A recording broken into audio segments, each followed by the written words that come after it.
onye meliki ọna o onye meliki ọna n'elu abọlili akụkalịa akụkalịa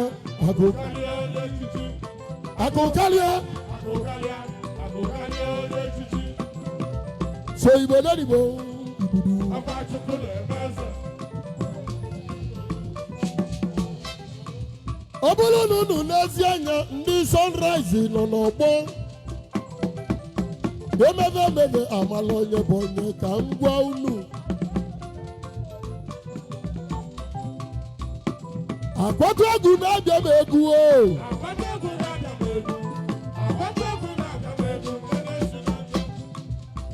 akwatu egwu odogwu akwatu egwu odogwu eze kwesịrị gị eze kwesịrị eze kwesịrị gị ọkụ anyị na-enye ife oho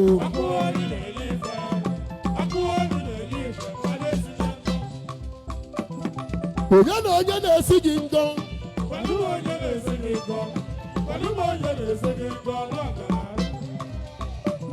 AKT lightning anọ m na be gị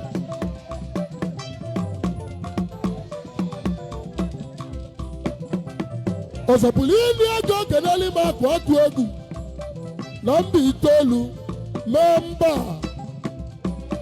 Sunrise exclusive na unu ga-adị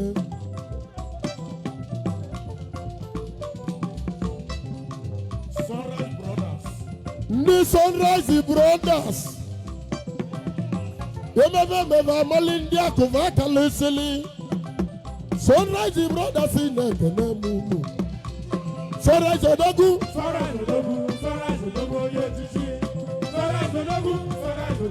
Sunrise odogwu ndị echichi gwanị m onye na-esi na ngọ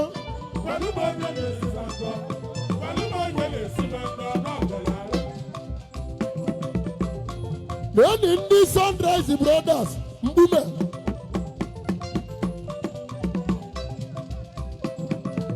naanị ndị Sunrise International kedu na mgbume okwu na-enye ife bụ n'ọgbọ aya mmemme godo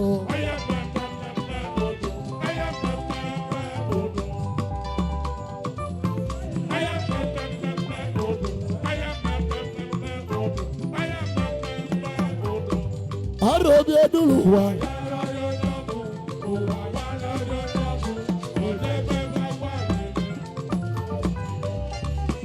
kwanda ọgaranya wuluwulu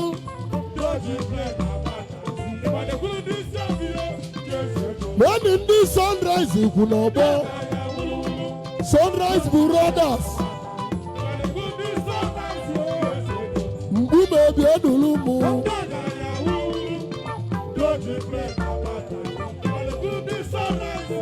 akụ na-esi obi ike onye ozu buru egwu akụ bịa nụrụ m ọgwa ụwa ka anyị na-eme akụ na-esi obi ike onye ozu buru egwu sigo akụ bịa ọgwa ụwa ka anyị na-eme akụ bịa yiri m ụwa ka anyị na-eme amala bịa yiri m ọgwa ụwa ka anyị na-eme eji egwu ekpiri n'ọmụ ụgwụkwa n'ọgbọ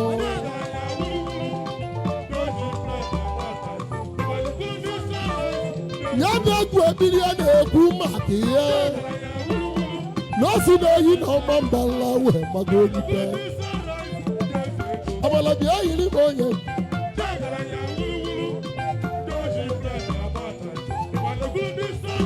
kedụzi na akụ na-esi obi ike Chairman Emeritus akụ na-esi obi ike na-ekalarụ akụ bịa duru m onye Nteje abụọ onye na-akụ na-esi obi ike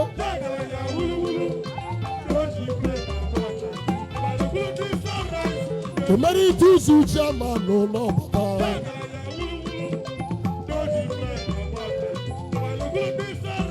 naanị ndị Sunrise Brothers nọ n'ọgbọ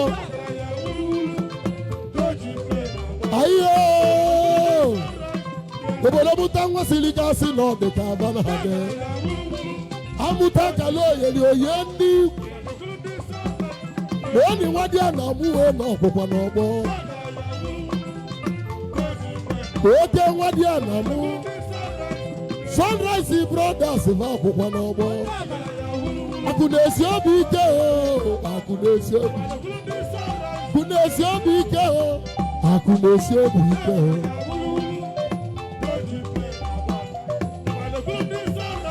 omeka ọ dị mma n'ọzọ ụbụrụ okwusi ike omeka ọ dị mma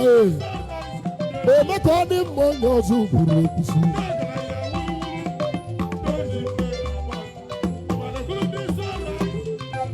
omeka ọ dị mma a na-aba onye omeka ọ dị mma ezigbo oyimogbo ndị Sunrise nọ n'ọ aya mmemme godo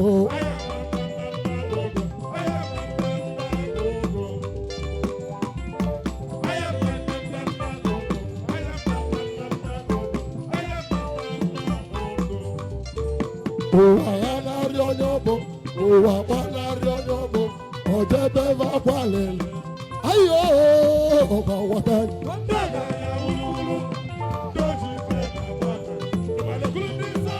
Sunrise Brothers na alụsị ikwu n'ọgbọ alụsị mbunye ebulu n'isi ọnụ anyị n'ọkpa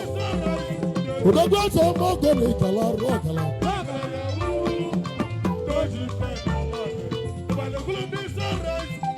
inezi anya ndị ahịa ka exclusive emesigo ahịa ka exclusive elisigo ego wee na ndị Sunrise bụ n'ọgbọ ndị Sunrise bụ n'ọgbọ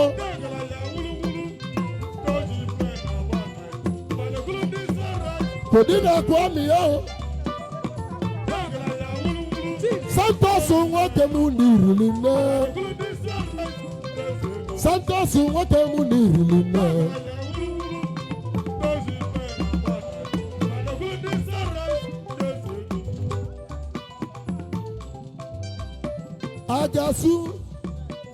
agasu akụbeni na anụ ugbo odogwu na enyi ndị Sunrise na-alọba atabago hei agwa m ihe onye ọ ga-adịla aya mmemme godo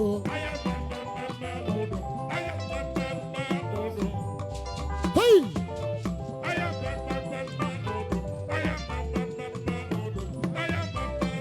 agwa m ihe na mmanwụ obodo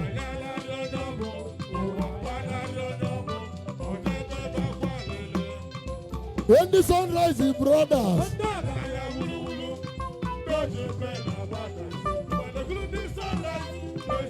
Aro Nwa Nteje na amụ ugwu n'ọgbọ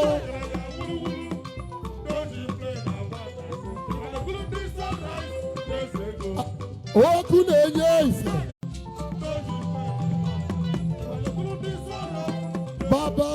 baba eji amatụ baba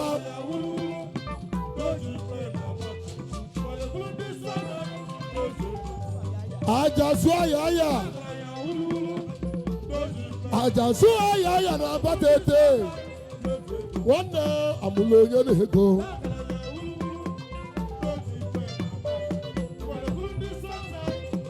oyi na-atụ mba bịa edulu m ka nnawa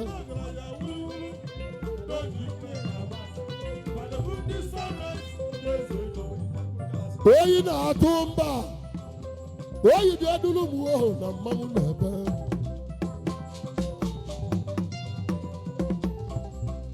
oyi na-atụ mba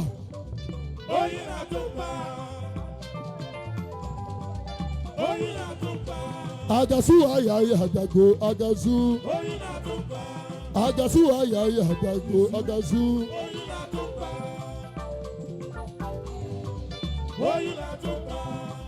oyi na-atụ mba onye mmesi izizi odogwu ọgara oyi na-atụ mba abịalugo agasu ayayi odogwu ọgaranya haya haya haya haya haya haya oh haya haya ewo haya haya haya haya haya ebele mebu omu okokoko ọgala wọnye tinyachi ya ọgbala iwe si n'oke agasu ọya ya agasu ọya ya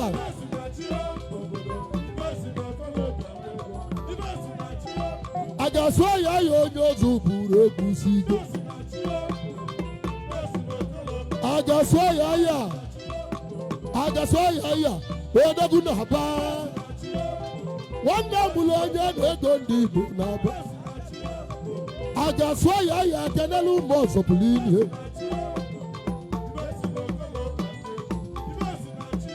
ndị Sunrise Brothers na Aro Nwa Nteje bụ n'ọgbọ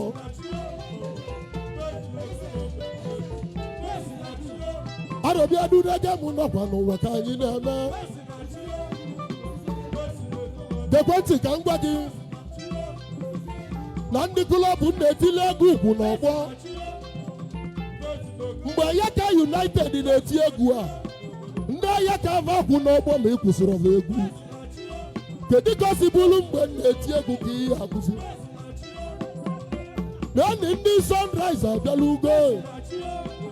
ndị Sunrise arọkwụ n'ọgbọ ọgaranya maka mmadụ okolobi a na ịmala ime kedu na afọ nwa cheta nna afọ nwa ndị Igbo onye mbesi izizi odogwu ayi ọzọpụrụ ini ego afọ nwa bịadu n'ego mụ n'ụwa ka anyị na-eme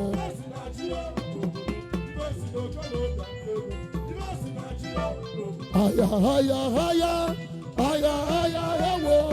aya aya ewo aya aya aya aya aya ebele emegbu amụwo okokoko ibe si na arọbịa dulu ma onye gaja abụọ ka obe ọgaranya maka mma n'okolobi ama ịmalụ ndị Sunrise bụ n'ọgbọ mmadụ bụ na abịa azụrụ azụ mmadụ bụ na abịa azụrụ azụ n'elu ụwa eji egwu ekpili n'ụmụ ụwa n'ọgbọ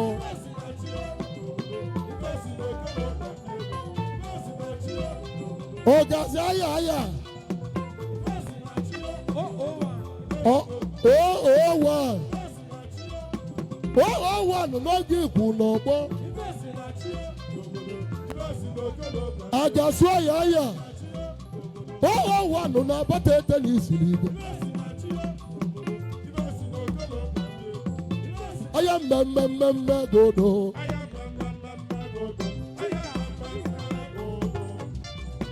hey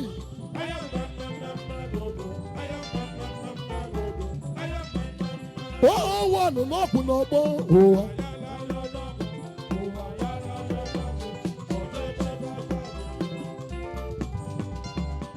kwendo ọgaranya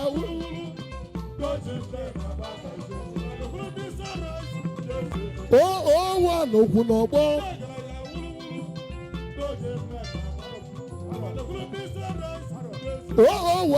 n'ọkwụ n'ọgbọ arọbịa dunege mụ mmanwụ alụsi mbụ ya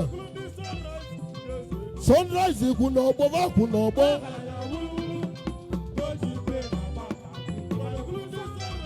aya mmemme godo ọlụ banye n'ọlụ uche achọba ndị nwe ọlụ hey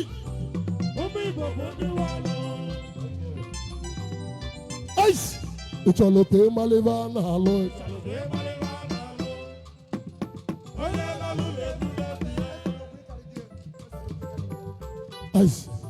o nwere ibe nchọrọ ka m gwa unu na ndị Ayaka exclusive na vakele pụta n'ọgbọ Ayaka ozu buru tiri egwu kedu ka ndị Sunrise si kwulu n'ọgbọ unu na-akwụsị m egwu hey akpa ga-echa n'ụzọ ka akpa ndị ọzọ ọlụ banye n'ọlụ uche achọba ndị nwe ọlụ hey